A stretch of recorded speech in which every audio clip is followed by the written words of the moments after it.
Okay जी, हो रही है रिकॉर्डिंग। बिस्मिल्लाहिर्रहमानिर्रहीम। आज का हमारा टॉपिक है ji anatomy and physiology of bone. ये कोशिश करेंगे कि पूरा हो जाए, लेकिन अगर पूरा ना हुआ एटलीस्ट एनाटॉमी आज डिस्कस कर लेंगे और फिजियोलॉजी कल डिस्कस करेंगे। जी, बोन्स का जनरल इंट्रोडक्शन। बोन्स क्या करती हैं? सबसे बड़ी बात कि हमारा जो स्ट्रक्चर है अंदरूनी, वो हड्डियाँ बनाती हैं। जो ढांचा है वो फ्रेमवर्क है। बच्चों में हड्डियाँ होती हैं। न्यूबॉर्न बेबी जो होता है उसमें 300 या 300 से भी थोड़ा सा ज़्यादा हड्डियाँ होती हैं। फिर वो आपस में फ्यूज़ हो जाती हैं और फ्यूज़ होके बाकी जब एडल्ट इंसान बड़ा हो जाता है, जवान हो जाता है, तो उसमें 206 हड्डियाँ बाकी रह जाती हैं जो जिनकी इंडिविजुअली शिनाख्त की जा सकती है। ओके, मैं ज़रा इसको जल्दी जल्दी वाइंड अप करने की कोशिश करता हूँ, क्योंकि मैंने ज़रा 1 डेढ़ घंटा लगा के इसको राइट डाउन किया है, तो उसका फ़ायदा ये होगा कि हमारा रिकॉर्डिंग टाइम कम से कम होगा और जल्दी हम इसको कवर कर लेंगे। तो जहाँ पे ना समझ आए किसी को, वो पॉइंट नोट डाउन करने हैं आप लोगों ने, और उसके बाद फिर आपने पूछना है। ओके जी। अब हम देखते हैं कि फंक्शन क्या है बोन के। बड़े आम से और जनरल से फंक्शन है जी, वो हम देखते हैं। सबसे पहले कि बॉडी का फ्रेमवर्क, हमारा जो ढांचा है, जो शक्ल सूरत हमारी बरकरार है, वो कौन प्रोवाइड करता है? डेफिनेटली वो हड्डियों की वजह से हमारा एक फ्रेमवर्क है। दूसरे नंबर पे सपोर्ट देती हैं, जैसा कि रीढ़ की हड्डियाँ। अब मैं यहाँ पे एग्जांपल भी वो देता जाता हूँ। वैसे आपको पता है कि सपोर्ट लॉन्ग बोन्स भी देती हैं और वर्टिब्रा भी देती हैं। यहाँ पे जगह है नहीं, लेकिन आप लोग ज़रा इसको कर लीजिएगा, वर्टिब्रा। ठीक है। मोबिलिटी, हरकत हमारी पॉसिबिलिटी है सिर्फ और सिर्फ हड्डियों की वजह से। और उसके बाद अटैचमेंट प्रोवाइड करती हैं। क्या जी? किन चीज़ों को अटैच करती हैं? मसल्स को। मसल हमारे अटैच हैं, स्केलेटल मसल्स कहलाते हैं, जो हड्डियों के साथ अटैच हैं, उनको अटैचमेंट प्रोवाइड करती हैं। और उसके साथ साथ टेंडन्स, टेंडन और लिगामेंट्स। मसल डायरेक्ट एक साइड से ये हड्डियों से नहीं जुड़े होते, बल्कि एक ख़ास किस्म के वाइट नॉन इलास्टिक मसल और बड़े स्ट्रॉन्ग टेंडन, जिनको हम कहते हैं, उससे जुड़े होते हैं हड्डियों के साथ। और लिगामेंट जो है, ये ज़रा फ्लेक्सिबल रेशे होते हैं। ये भी वाइट कलर के होते हैं, लेकिन ये फ्लेक्सिबल होते हैं। टेंडन और लिगामेंट में बेसिक जो फ़र्क है वो फ्लेक्सिबिलिटी का है। लिगामेंट एक हड्डी को दूसरी हड्डी से जोड़ते हैं, यानी कि जहाँ पे जोड़ होगा और उन जोड़ को जो बांधते हैं, इनको उर्दू में बंधन भी कहते हैं। तो ये एक हड्डी को दूसरी हड्डी से बांध रहे होते हैं, जोड़ रहे होते हैं, इसलिए इनको लिगामेंट्स कहते हैं। और टेंडन जो है वो मसल को हड्डी से जोड़ती हैं। तो ये फ़र्क है।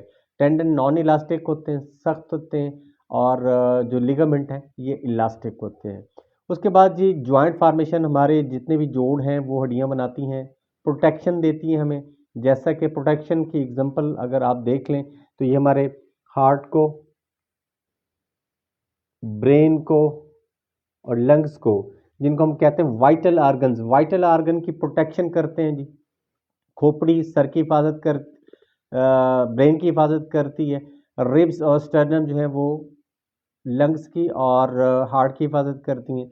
उसके बाद है गिव स्ट्रेंथ, जो हमारी शॉर्ट बोन्स हैं, ये आगे फंक्शन ऑफ बोन्स में भी हम पढ़ेंगे। अकेले अकेली बोन्स के फंक्शन में भी हम पढ़ेंगे। फिर छोटी छोटी हड्डियाँ हैं, जैसे कि कार्पल और टार्सल, जो हमारे टखनों में हैं, टार्सल, और जो रिस्ट जॉइंट में है जी कार्पल, वो हमें स्ट्रेंथ देती हैं। उसके बाद मिनरल स्टोरेजेस, लॉन्ग बोन्स खास तौर पे जो हैं, ये कैल्शियम और फास्फोरस, मिनरल कौन कौन सी हैं? कैल्शियम और फास्फोरस, इनको ये स्टोर करती हैं, और जब ज़रूरत होती है तो ये ब्लड में रिलीज़ कर देते हैं। और एक हेल्दी इंसान में, एवरेज पर्सन में, जिसका वेट 70 केजी है, यानी कि अगर मैं वेट थोड़ा सा 2-3 किलो गेन कर लूँ, मेरा 70 किलो हो जाएगा, तब मेरे बॉडी के अंदर 1 किलोग्राम कैल्शियम होगी। जो मेजॉरिटी, ज़्यादातर वो बोन्स में होगी, थोड़ी सी मिकदार उसकी मसल में होगी और थोड़ी सी खून में होगी। ठीक है जी। तो कैल्शियम हमारे जिस्म में पाया जाने वाला सबसे बड़ा मिनरल है क्वांटिटी के लिहाज से। उसके बाद है जी मेंटेन बैलेंस। अच्छा, हड्डियां बैलेंस बरकरार रखने में भी बड़ा अहम किरदार अदा करती हैं। कैसे? ये जो हमारी कान की हड्डियां ना, उनका बड़ा अहम किरदार है। एक तो वो हेयरिंग में मदद देती हैं, यानी कि सुनने में मदद देती हैं, इंकस मेलिस स्टेपस, ठीक है, एयरबोन। और दूसरा, यही वो हड्डियां हैं जो कि हमारा बैलेंस बरकरार रखती हैं, क्योंकि जो इनर एयर है, अंदरूनी कान है, अंदरूनी कान के अंदर ख़ास किस्म का एक फ्लूइड पाया जाता है। और वो फ्लूइड जैसे हम सर या हमारी बॉडी एक साइड पे झुकती है, तो वो फ्लूइड अपना लेवल थोड़ा सा ज़ाहिर है फ्लूइड अपना लेवल मेंटेन रखता है। ठीक है। तो उसके अंदर ऑडिटरी नर्व्स पाई जाती हैं जो कि ब्रेन की तरफ सिग्नल लेके जाती हैं कि जी अब बॉडी आगे की तरफ झुक रहे हैं, साइडवर्ड बेंड हो रहा है बॉडी, तो वो पूरी बॉडी का जो एक बैलेंस है वो बरकरार रखते हैं, वेट ट्रांसफ़र होता है। तो दूसरी साइड के जो मुखालिफ मसल और बोन्स हैं वो सहारा देते हैं। ठीक है जी।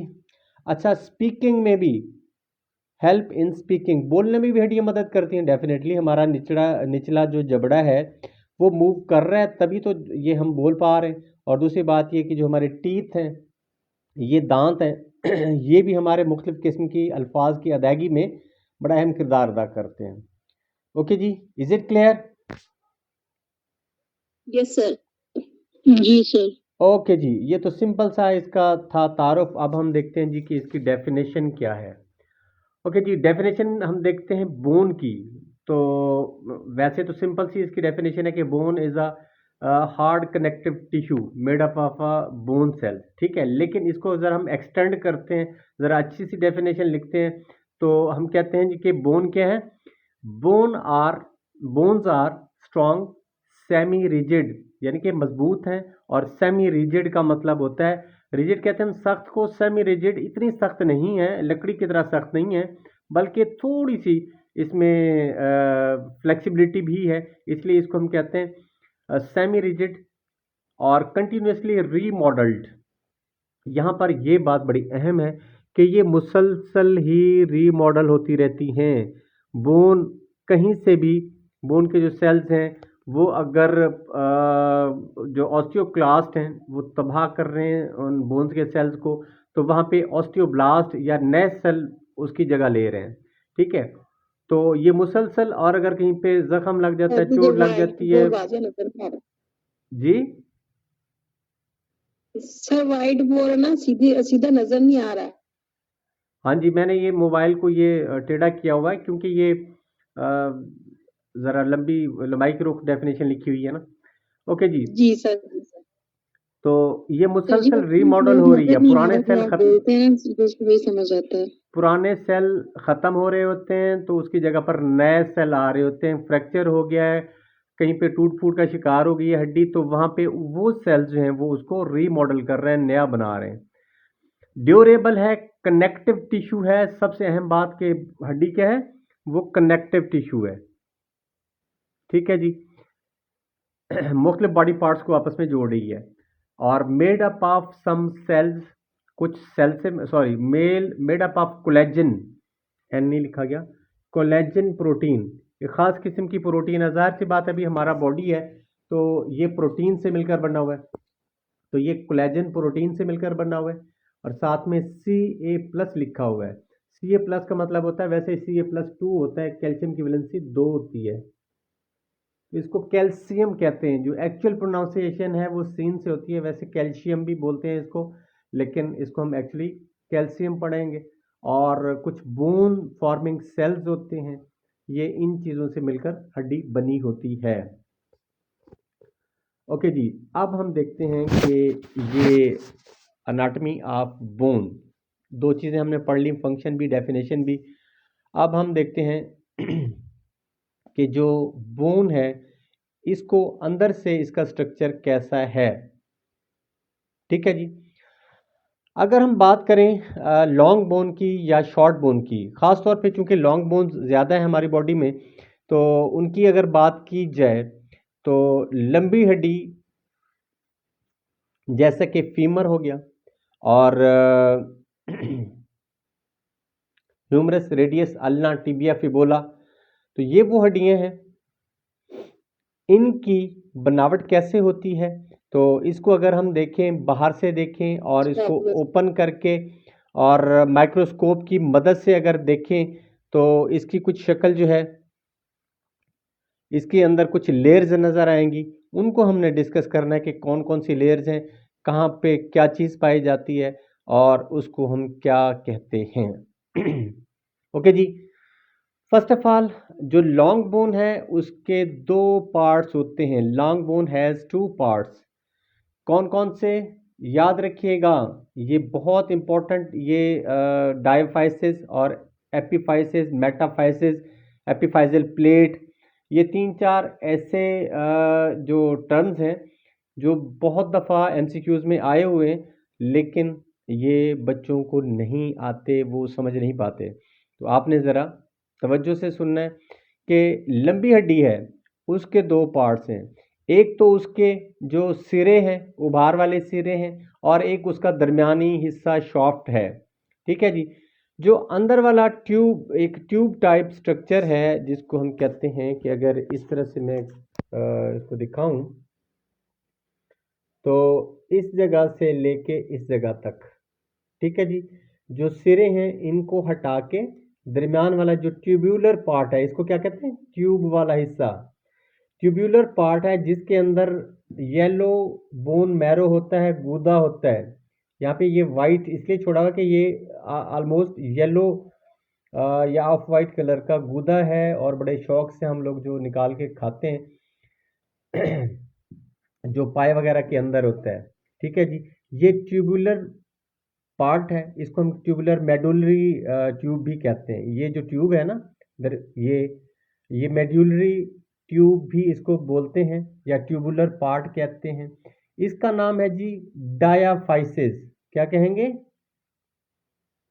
डायाफाइसिस। डायाफाइसिस, जो ट्यूब वाला हिस्सा यहाँ तक।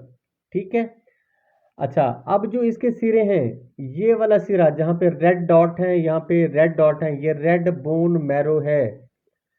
सुबह चिकन के लेग पीस को देखिएगा निकाल के, वैसे चिकन ज़रा इतना उसकी लंबी हड्डियाँ होती नहीं है, लेकिन उसके सिरे ये वाले हिस्से ज़रा खुरदरे होते हैं, भुरभुरे होते हैं, नरम होते हैं, क्योंकि यहाँ पर सख्त हड्डी नहीं होती बल्कि कॉटिलेजनस बोन होती है, इधर भी इस जगह पे और इस जगह के ऊपर भी, और इसमें बहुत ज़्यादा बोन मैरो होता है। और अगर आप कोई बीफ वगैरह मंगवाना चाह रहे हैं कल, तो एक हड्डी की फरमाइश कर दीजिएगा कि जी लंबी हड्डी ज़रूर लेके आइएगा, और आपने उसका खूब ऑपरेशन करना है और देखना है। दरमियान में गूदा होगा, मेडुलरी ट्यूब, वो डायफाइसिस कहलाएगा, और जो इसके सिरे हैं, एंड्स हैं यहाँ तक, और ये वाला एंड, इनको हम कहते हैं एपीफाइसिस। ई से एंड्स सिरे, ई से एपीफाइसिस। ठीक है, और अंदर वाला हिस्सा जो है वो डायाफाइसिस। समझ आ गई बात? जी सर। एपीफाइसिस, फिर इसके दो हिस्से एपीफाइसिस और डायाफाइसिस हो गए। सर दो पार्ट्स है ना हड्डी के, जी लॉन्ग बोन जो होती हैं। जी जी। सर सेंटर में मेटाफाइसिस भी लिखा होगा ना। तो अभी मैं जा रहा हूँ उस तरफ, आप अभी ज़रा थोड़ा सा सब्र रखें, ब्रेक, बाकी बच्चों को भी ज़रा उस हिसाब से चलने दें। तो ये सारा ही आपको बताना है, थोड़ा सब्र कर लें। जी, क्लियर, जैसे अच्छा जैसे जी। जैसे क्लियर होता जाएगा वैसे वैसे उसी स्पीड से आगे बढ़ते जाएंगे। अगर स्पीड बहुत ज़्यादा रखनी है तो फिर बहुत सारे बच्चों को चीज़ नहीं समझ आएगी। अच्छा नहीं जी, सर, हम फ्रेश बच्चे हैं, हमें है ना थोड़ा सा कम स्पीड से ही करवाएं। जी मैं वही कह रहा हूँ ना, तो महविश ने चूंकि पहले पढ़ा हुआ है तो वो ज़रा चाहती है कि जी ज़रा जल्दी जल्दी जल्दी जल्दी चीज़ों को पढ़ा दें, ताकि वो ऐसे ना महविश। नहीं सर, ऐसी बात नहीं है। अच्छा अच्छा, तो ये सारा मैंने लिखा इसलिए है कि इस वक्त लिखते हुए ज़रा टाइम लगना था और ये चीज़ें ठीक नहीं होनी थी। तो अब हम इंशाल्लाह कम टाइम में जितना भी टॉपिक था वो सारा कवर करेंगे। ओके जी, लंबी हड्डी के दो सिरे, जहाँ पे रेड बोन मैरो है सिरों के ऊपर, इनको दोनों सिरों को हम कहते हैं एपिफाइसिस, दरमियान वाला ट्यूबुलर पार्ट को हम कहते हैं डायाफाइसिस। ठीक है, अब याद रख लें जहाँ पे डायाफाइसिस खत्म हो रहा है इधर और यहाँ पर, इन दोनों के दरमियान में एक खास किस्म का बारीक नैरो, छोटा सा नैरो यहाँ पे लिख देता हूँ, नैरो एरिया है, इसको हम कहते हैं मेटाफाइसिस। क्या कहते हैं? मेटाफाइसिस।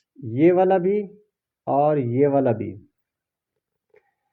तो मेटाफाइसिस जो क्या? एपिफाइसिस और डायफाइसिस को मिलाता है सर, उसको मेटाफाइसिस कहेंगे। जी, जो एपिफाइसिस और डायफाइसिस को मिलाता है या उन दोनों के दरमियान में वाक़ है, उस छोटे नैरो एरिया को हम कहते हैं मेटाफाइसिस।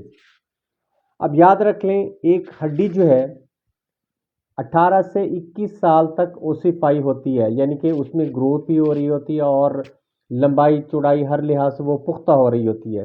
तो ओसिफिकेशन ऑफ बोन्स जो है वो 21 साल तक कंप्लीट हो चुकी होती है। 21 साल तक हमारी हड्डियां ग्रो करना बंद कर देती हैं। ठीक है, उसके बाद रीमॉडलिंग तो होती रहती है, कहीं पे टूट फूट, पुराने सेल ख़त्म हो गए, नए आ गए, लेकिन इसकी लंबाई चौड़ाई में इजाफा नहीं होता। ठीक है जी, एक पुख्ता हड्डी जो है वो 21 साल तक पुख्तगी को पहुंच चुकी होती है, इसको कहते हैं ossification of sir bone. Male और फीमेल की 21 साल में कंप्लीट हो जाती है। जी, 18 से स्टार्ट होती है और 21 तक।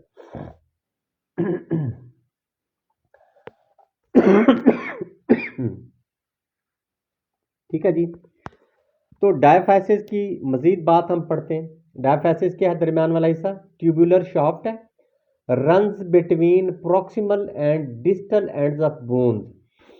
के प्रॉक्सिमल क्या है और डिस्टल क्या है? जी, मैं वैसे आप बताओ कि प्रॉक्सिमल और डिस्टल क्या होगा? सर जी स्टार्टिंग पॉइंट प्रॉक्सिमल और ending point distal. Very good. अगर हड्डी का ऊपर वाला हिस्सा यहाँ से स्टार्ट हो रहा है और नीचे की तरफ जा रहा है, तो ये वाला प्रॉक्सिमल एंड होगा और ये वाला डिस्टल एंड होगा। ठीक है जी, जैसे कि शोल्डर वाली हमारी ह्यूमरस बोन है, शोल्डर से निकल रही है, स्टार्ट हो रहा है, तो ये प्रॉक्सिमल एंड होगा और कोहनी की तरफ जा रही है तो ये डिस्टल एंड होगा। और अगर हमारी रेडियस और अल्ना है तो कोहनी से ये स्टार्ट होके रिस्ट की तरफ जा रही हैं, तो कोहनी वाला इनका एंड जो होगा वो क्या होगा? प्रॉक्सिमल एंड, और नीचे रिस्ट की तरफ डिस्टल एंड। ठीक हो गया, तो प्रॉक्सिमल और डिस्टल एंड के दरमियान में ये वाक्य होता है। अच्छा जी, फिर क्या कहते हैं ji? Hollow region inside the medullary cavity filled with yellow bone marrow, और वो होता है फैट। वो कहते हैं जी कि ये जो मेडुलरी कैविटी है ना, अंदर से ये खला है, इस खला के अंदर बारीक सी, अगर पूरी हड्डी को तोड़ें तो अंदर से ना ये थोड़ा सा टेढ़ी मेढ़ी ऐसे बारीक सी एक मेम्ब्रेन नजर आएगी, इसको हम कहते हैं एंडियोस्टियम। ठीक है जी, हड्डी की अगर हम देखें कि 3 लेयर होती हैं, कौन कौन सी? सबसे पहले बाहर वाली, ये जो ग्रीन कलर से मैंने इसको मोटी लेयर बनाया हुआ है, ये बाहर वाली हमारी सख्त तरीन हड्डी होती है, इसका नाम है पेरियोस्टियम। अगर इसको उतार दें तो अंदर ये एक और बारीक लेयर नज़र आती है, जो रेड कलर से मैंने ये लाइनिंग की हुई है, ये होता है जी कॉम्पैक्ट बोन, ये वाला।